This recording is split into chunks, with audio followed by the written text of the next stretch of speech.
My fiancée said, "Let's take a break." "You're too emotionally attached," I agreed. Then I found her break pictures on a private travel page. When I booked the same resort under my name and showed up at breakfast, I'm sitting in a beachfront restaurant at 7 in the morning, watching my fiancée's face go from relaxed to frozen. She hasn't seen me yet. I'm 3 tables back with sunglasses and a baseball cap, sipping coffee that tastes better than anything I've had in months. Maya's laughing at something. The guy next to her just said, touching his arm the way she used to touch mine. Let me back up to 2 weeks ago when this mess started. Maya came home from work and dropped her purse on the counter with that look.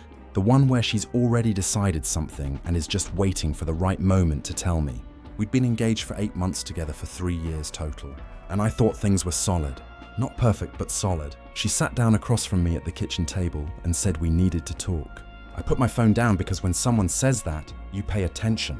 She told me she needed space, that I was too emotionally attached, that she felt suffocated. Said she wanted a break to figure things out. 2 weeks, maybe 3, no contact, clean break, time to think. I asked her straight up if there was someone else. She looked me in the eye and said no, that this was about her needing to find herself again.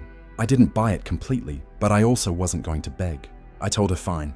If that's what she needed, I'd give her space. She seemed almost surprised I agreed so easily. Packed a bag that night and went to stay with her friend Jessica. Here's the thing about Maya.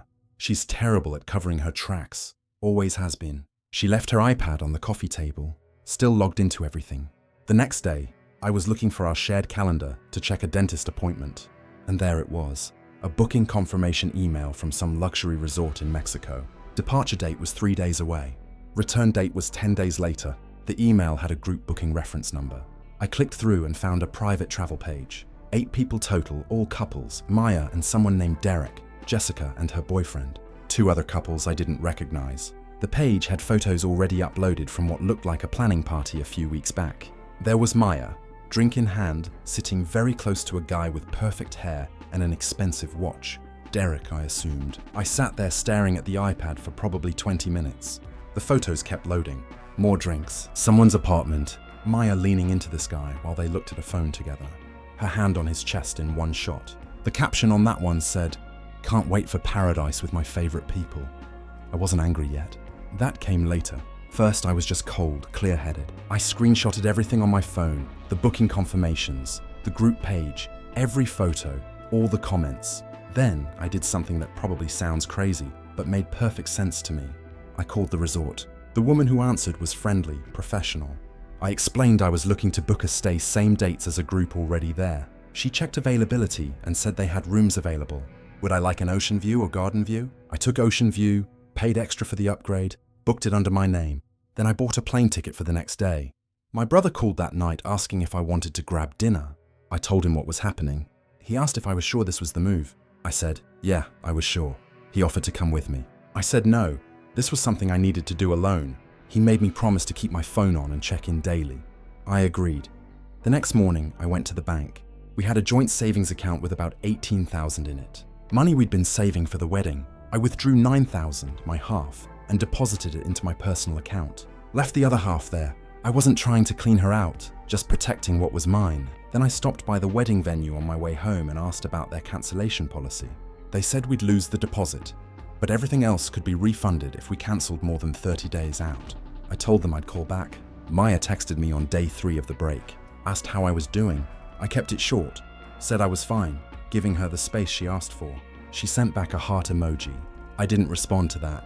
Day 5, I flew out. The resort was exactly as nice as the photos suggested. White sand, clear water, the whole setup. I checked in under my name, got my room tea, asked the front desk what time breakfast service started. 7 in the morning. I set an alarm for 6:30. That first night, I stayed in my room, ordered room service, watched TV, went through the group travel page again on my phone.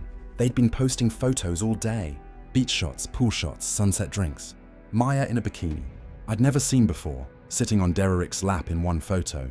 The comments were full of heart emojis and couple goals garbage. I slept fine, better than I had in a week actually. Morning came, and I got dressed in shorts and a plain t-shirt. Grabbed my sunglasses and a hat I bought in the gift shop. Headed down to the restaurant at 6:50. The place was mostly empty. I took a table in the back corner with a clear view of the entrance and the main seating area. Ordered coffee and waited. They came in at 7:15. All 8 of them, loud and laughing, clearly already tight from a week of vacation drinking. Maya was wearing a sundress I'd never seen, Derek's arm around her waist. They got seated at a big table near the windows. I watched them order, watched them joke around, watched Maya kiss Derek on the cheek when he said something that made the table laugh. I gave it 15 minutes, let them get comfortable. Then I stood up, took off the sunglasses and hat, and walked straight to their table. Maya saw me first. The color drained from her face so fast, I almost felt bad for her. Almost. Derek noticed her reaction and turned to look at me. The whole table went quiet. I kept my voice calm and friendly, said, "Good morning. Beautiful day. Sorry to interrupt their breakfast." Maya couldn't form words, just stared at me like I was a ghost. I told her I'd gotten her message about needing space and thought a vacation would help me process things too. What a coincidence. We picked the same resort. Derek found his voice first, asked who I was. I introduced myself as Maya's fiancée, put emphasis on that word, and stuck out my hand for a shake. He didn't take it. Jessica, Maya's supposed best friend, looked like she wanted to disappear into the floor. Mia finally managed to say my name, asked what I was doing here. I told her I was on vacation, same as her, enjoying my break time, really embracing the space she asked for. Then I pulled out my phone and pulled up the screenshots, the group travel page, the photos, the comments, asked if she'd found herself yet, or if she needed more time. The table was dead silent. One of the other women, someone I didn't know, muttered something about this being awkward. I agreed, said it was very awkward and told Maya we should probably talk in private. She nodded, stood up without looking at Derek, and followed me away from the table. We walked down to the beach. She started crying before we even got to the sand. Started with apologies, said she didn't mean for it to happen this way, that she'd been confused, that Derek was just someone from her gym who'd invited her on this trip, and she'd thought it would help her clear her head. I let her talk herself in circles for a few minutes. Then I cut her off, told her I'd withdrawn my half of the savings, that I was cancelling the wedding venue tomorrow, and that when we got back home, she had 1 week to get her stuff out of my apartment. She tried to argue that the apartment was both of ours. I reminded her the lease was only in my name, had been since before she moved in. She switched tactics, said I was being cruel, that I was overreacting, that nothing physical had happened with Derek. I showed her the photo of her sitting on his lap. She said it was just for the picture, didn't mean anything. I asked if she thought I was stupid. She didn't answer that.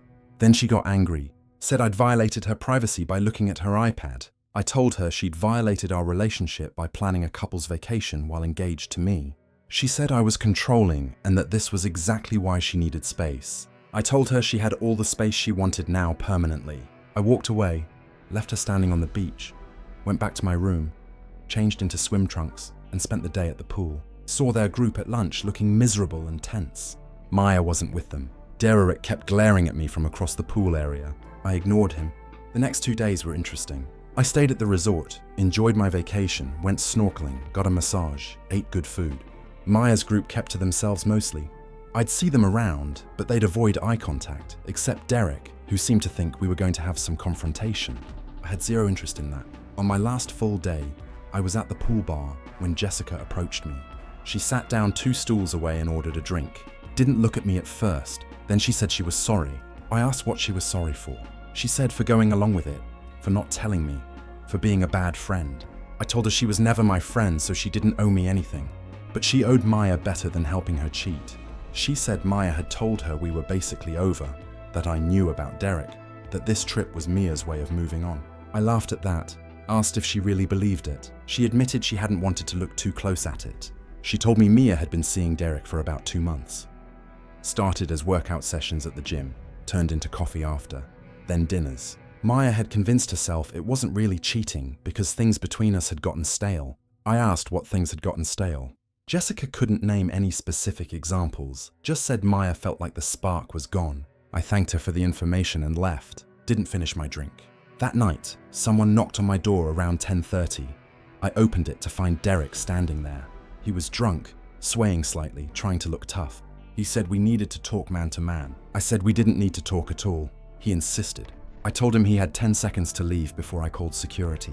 He said Maya told him I was controlling and emotionally manipulative, that she'd felt trapped in our relationship, that this whole thing was me stalking her on vacation. I asked him if that story made sense, given that she'd agreed to marry me, and had been planning a wedding. He said, "Women in bad relationships do that all the time." I told him if he really believed I was dangerous, he was an idiot for showing up at my door drunk and alone. That seemed to penetrate the alcohol fog. He left without another word. I called my brother that night, told him everything that had happened. He asked when I was coming home. I said 1 more day. He said he'd help me pack up Mia's stuff when I got back. I told him that wouldn't be necessary. I'd handle it myself. The next morning, I had breakfast at the same restaurant. Mia's group wasn't there. I checked out at 11 GE, took a cab to the airport, flew home. The whole flight, I felt lighter than I had in weeks. When I got home, there was a note on my apartment door. Building management letting me know Maya had been by asking for a spare tea. They'd refused since her name wasn't on the lease. Good. I changed the locks the next morning. Cost me $200 and took about an hour with the locksmith. Worth every penny. Then I called the wedding venue and officially cancelled. They were understanding, said they'd process the refund for everything except the deposit within 2 weeks. I called the caterer, the photographer, the florist. Everyone was professional about it. Some had cancellation fees. I paid them and moved on. Maya started texting me during her flight home. I'd kept my phone off at the resort after the Derek incident and only turned it back on once I was in my apartment. 18 messages. The first few were angry, calling me controlling and manipulative. Then they shifted to apologetic, begging me to talk to her. Then back to angry, saying I'd embarrassed her in front of her friends. Then apologetic again. I responded to exactly one. Told her she had until Saturday to arrange pickup of her things. After that, I was donating everything. She called immediately. I didn't answer. She called 12 more times that evening. I blocked her number. She showed up Thursday morning with her mom and Jessica. I watched them from the window. Her mum was clearly angry, gesturing at the building, at Maya, looking ready for a fight. They tried the buzzer. I didn't answer. They left after 15 minutes. Friday afternoon, Maya came back with a small moving truck. Her mom, Jessica, and someone else I didn't recognize. I'd spent the previous 2 evenings packing all of Maya's stuff into boxes and garbage bags. Left everything in the hallway outside my apartment door. I watched from the window as they loaded it all up. Maya kept looking up at the building like she expected me to come down. I didn't. Saturday morning, I got an email from her. Long rambling, full of excuses and justifications and half apologies. She said Derek had been a mistake, that she'd gotten caught up in attention from someone new, that she realized now I was the person she wanted. She said we could start over, maybe do counseling, work on communication. I didn't respond. Sunday, her dad called. I answered because I'd always gotten along with him and figured he deserved an explanation. He said Maya had told him her side and he wanted to hear mine. I told him everything. The break request, the iPad, the group travel page, the resort. He was quiet for a long time. Then he apologized, said he'd raised her better than that, and he was disappointed in her choices. I told him I appreciated that. He said he understood if I never wanted to speak to any of them again, but he wanted me to know he was sorry. 2 weeks later, I got a message from Derek on social media. He said Mia had moved in with him and wanted to know if I had any of her stuff I'd missed. I told him I didn't. He said Maya was telling people I'd kept her grandmother's ring out of spite. I sent him a photo of the ring box with a note that said I'd returned it to Maya's mom the day after I got back. He didn't respond after that. I heard through mutual friends that Maya and Derek's relationship fell apart within a month. Apparently, she'd been comparing him to me constantly, complaining that he wasn't as stable or reliable. He'd kicked her out after a fight about her still having photos of me on her phone. She'd moved back in with her parents. 3 months after the resort incident, I ran into Jessica at a coffee shop. She asked if we could talk. I said we could, but I didn't have anything to say to her. She told me Maya had been texting her constantly asking about me, if I was seeing anyone, if I ever mentioned her. I told Jessica to tell Maya I never thought about her at all anymore. That was mostly true. Some days I'd remember something stupid and it would sting for a minute. But mostly I was good. Better than good, actually. I'd started going to the gym, picked up a hobby I'd let die when Maya and I got together, reconnected with friends I drifted away from. My brother set me up on a date with someone from his wife's book club. It went okay. Nothing serious. But it reminded me I could do this again when I was ready. That there wasn't anything wrong with me. That Maya's choices were about her, not about what I lacked. 6 months out, I got one final message from Maya. She'd gotten engaged to someone new. Wanted me to know she was happy. I congratulated her and meant it. Whatever happiness she found wasn't my problem anymore. I'm doing fine now. The apartment feels like mine again. I sleep well. Work is good. My brother and I get dinner once a week. Life moves forward, whether you want it to or not. Might as well move with it. Still haven't been back to Mexico though. Maybe Sunday.